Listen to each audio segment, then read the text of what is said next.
طيبا مباركا فيه. أما بعد فأعوذ بالله من الشيطان الرجيم. بسم الله الرحمن الرحيم. قل جاء الحق وزهق الباطل إن الباطل كان زهوقا نسمى الظالمين وما ظلمنا ولكن نبذ الظالمين. تدير غیرتمند مسلمانان ورونو قرآن مجید چې کلم زګورم زه مطالعه کوم په مخ د ځمکه باندې د دوو ډلو ذکر کیږي. یو ډله د حق ده، بله ډله د باطل ده. د حق په شکل کې الله انبیا رالیږلي، د حق په شکل کې الله د انبیاو ملګري رالیږلي، د باطل په شکل کې الله فرعون رالیږلی، نمرود یې رالیږلی، شداد یې رالیږلی. په مخ د ځمکه دوه طاقتونه کار کوي، یو کافران یو مسلمانان. کافران خپل مذهب او خپل دین مضبوطول غواړي. مسلمانانو ته الله وایي ای مسلمانانو تاسو د قرآن نظام، د قرآن قانون او د جناب محمد رسول الله طریقې په ځان، په ملک، په ټوله دنیا کې راولئ. نن که ما ته ګورو د یهودو دپاره پرې مثل والا لګیا دي. مونږ مسلمانانو کې که لږ سرچ کړو، لږ وګورو، ډېر مسلمانان ما ته په نظر راځي د یهودیانو د دین دپاره هغوی ځانونه قربانوي، د نصارو د دین دپاره، د هغوی د نظام دپاره، د هغوی په سب کې ولاړ دي. مونږ او تاسو به انشاءالله د رسول الله په سب کې ودرېږو که به نه ودرېږو؟ انشاءالله ودرېږو به که به نه ودرېږو. اوس هم یو دوه ډلې دنیا ته را روانې دي. یو د امام مهدي لښکر دی، یو د دجال لښکر دی. زه که لږ سوچ کوم امام مهدي لښکر به ډېر لږ خلک وي. دا مه وایئ چې د دین په چوک کې دا لږ خلک را جمع شوی دی. همیشه دپاره د دین دپاره، د دین د قربانۍ دپاره لږو خلکو قرباني ورکړ، لا ډېرو خلکو نه ده ورکړ. په جنگ بدر کې د نبي علیه السلام سره 313 صحابه کرامو، بل خوا 1000 کافرانو. نن مجاهدین لږ ولاړ دي، کفار ډېر زیات دي. خو ابراهیم علیه السلام په اوله کې یو کس و، خو فتح او نصرت چا ته میلاو شو؟ ابراهیم علیه السلام ته میلاو شو که نه؟ ولې د الله مدد د حق سره ملګری دی. موسی علیه السلام او هارون علیه السلام دوه کسان دي. اخوا ته که وګورئ یو فرعون، د فرعون سره حمان او د هغوی لښکر یې ورسره دی. لیکن فتح او نصرت الله موسی علیه السلام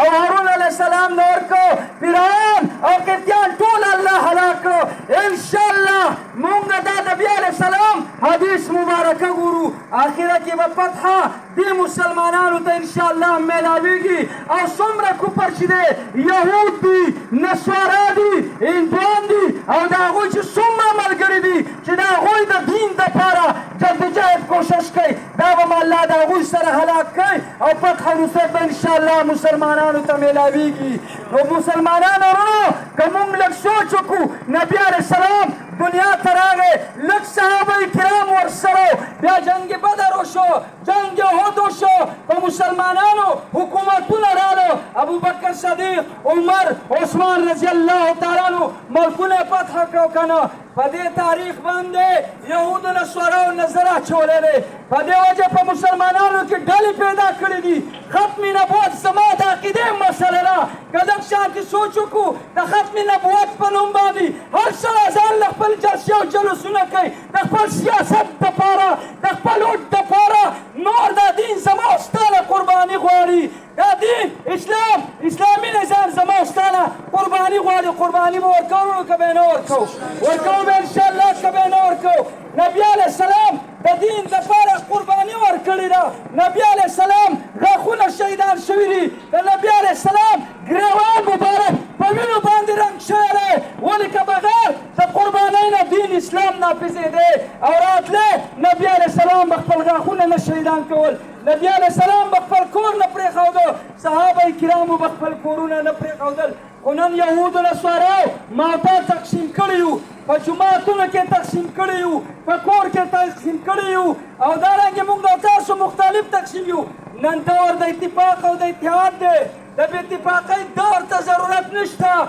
نن ټول کفر د دجال دپاره کار کوي نن دجال ته لارې هموارئ یهودیان وایي زموږ مشر دنیا ته را روان دی هغه به زموږ بادشاه د هغې دپاره لارې هموارئ د هغوی دپاره هغوی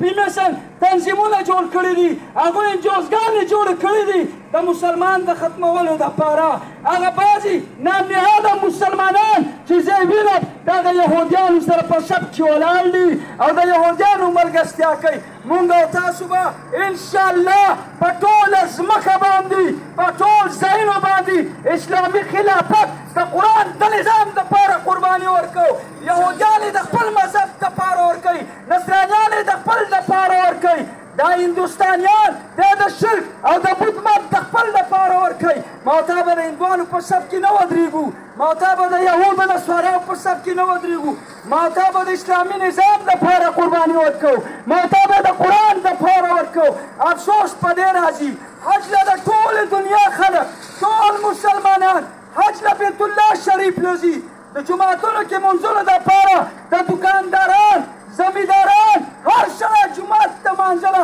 په اتفاق باندې ځي اختر مانځه عیدګاه ټول مسلمانان په اتفاق باندې ځي جنازو له ټول مسلمانان په اتفاق باندې ځي بیا دې جهاد ته ولې مونږ په اتفاق باندې نه ځو زمرونو که به نه ځو انشاءالله لږ دور دی ګورئ دا واورئ د الله په ذات مې د قسمي یو دور د نبوتو پیغمبران دنیا ته راغلي دویم دور د خلافتو چې خلافت ابوبکر عمر عثمان خلافت قایم کړی دریم دور د بادشاهتو څلورم دور د ظلم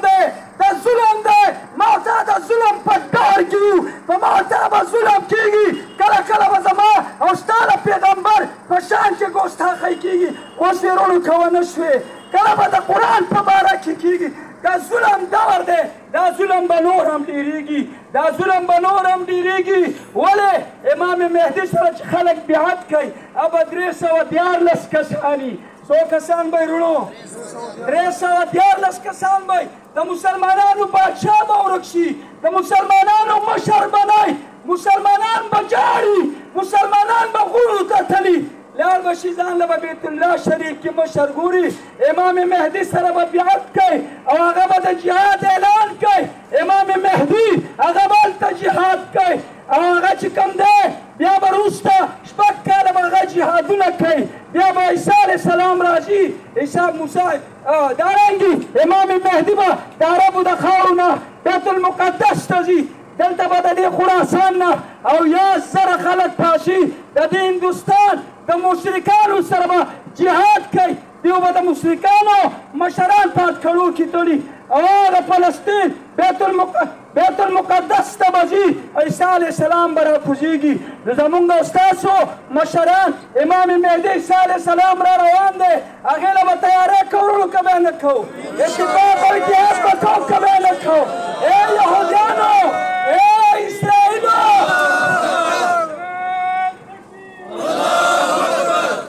نن زه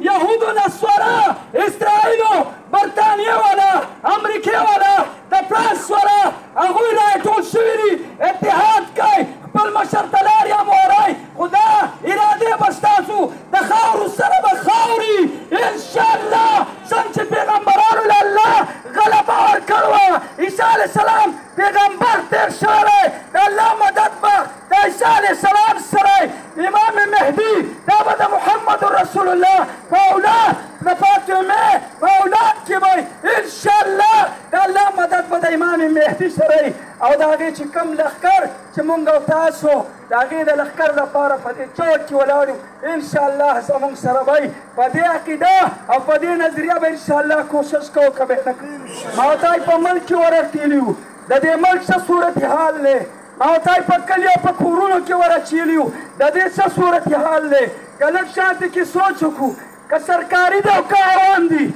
دا عوام خلک دا د هندوستان نه دي راغل دا عوام خلک دا د اسرائیلو نه دي راغل دا عوام خلک د برطانیې او د فرانس نه دي راغل چې سرکاري خلک پې ظلمونه کوي سرکاري خلک په دې ظلمونه کوي دا سرکاري خلک دا هم د برطانیې او د فرانس نه دي راغل دا هم د دې قوم بچي دي وروڼو که نه دي د دې قوم اولاد دی که نه دی نو خلکو بیا راجمع کېږو ولې نه ولې په خپل کور کې خپل لاسونه د ځان نه کټ کوو راځئ چې راجمع شو سرکاري دي او که عوام دي اسلامي نظام په دې ځمکه راولو کفر ته یو شو مشرکانو ته یو شو او دا ظلم انتقام د هغوی انشاءالله لو الو به که نالو انشاءالله البدر مجاهدینو دا عزم کړلی په دریو هفتو کې به انشاءالله د دې ضلع نه 1,00,000 مجاهدین مونږ تیارو به که به نه تیارو انشاءالله دا پروګرام دا مونږ په مختصر نوټس باندې کړلی والله العظیم که دې دپاره مونږ تیاری کړی تاسو به لیدلی دا روډونه به ډک وې لږې 3 ورځې پس به تاسو د دې نوجوانان دا 10,000 لښکر دا به ووینه انشاءالله دا لښکر زه به د حماس مجاهدینو ته ښیم چې د هغوی مشران به زه د دې خاورې نه انشاءالله راولمه انشاءالله د حماس مجاهدینو مشرانو به زه دلته حاضروم مونږ او تاسو به د هغې سره انشاءالله ودرېږو که به نه ودرېږو ای هندوستانوالو تاسو د کشمیر په مسلمانانو ظلم کوئ د کبکوز کشمیر انشاءالله د جهاد مشران به مونږ بیرته راولو او مونږ به د هغې سره انشاءالله په جهاد بیعت که ودرېږو به که به نه ودرېږو انشاءالله ودرېږو به که به نه به ودرېږو اللهم لبیک لبیک لبیک اللهم لبیک لبیک لبیک اللهم لبیک په دې خفه نه یم چې لږ خلک راجمع شوي دي خلک به یو څو کسان ورته ولاړو همیشه لپاره د دین خدمت لږو خلکو کړلی ولې که دا ټول مونږ راجمع شو بیا به مونږ وایو چې یاره په لکونو خلک دی کافران راته نشي ټینګېدی الله به وایي بیا به سره مدد زمانئ نو دې لږو خلکو سره د الله مدد چې په مونږ کې عاجزي او انشاءالله تعالی د شیطان ملګري اخره خبره ختموم بجلیګر مولا ته چا وویله وی راځه دواړه مقابله کوو دا بل سړي نوم نه علم چې تا له خلک ډېر راځي که ما له ډېر راځي بجلیګر مولوي صاحب ویل خفه کېږه مه د غولو ډېران نه چې کوم دی ډېر مچان راځي څه تور او څه شنه او څه قسم مچان وله راځي همیشه د پاره پاک شیله انګورو له صرف بګین مچې راځي نو د قرآن د نظام د قرآن د خدمت دپاره لږ خلک دي الحمدلله په هغې کې مونږ او تاسو دي الله شریک و آخر دعوانا ان الحمدلله رب العالمین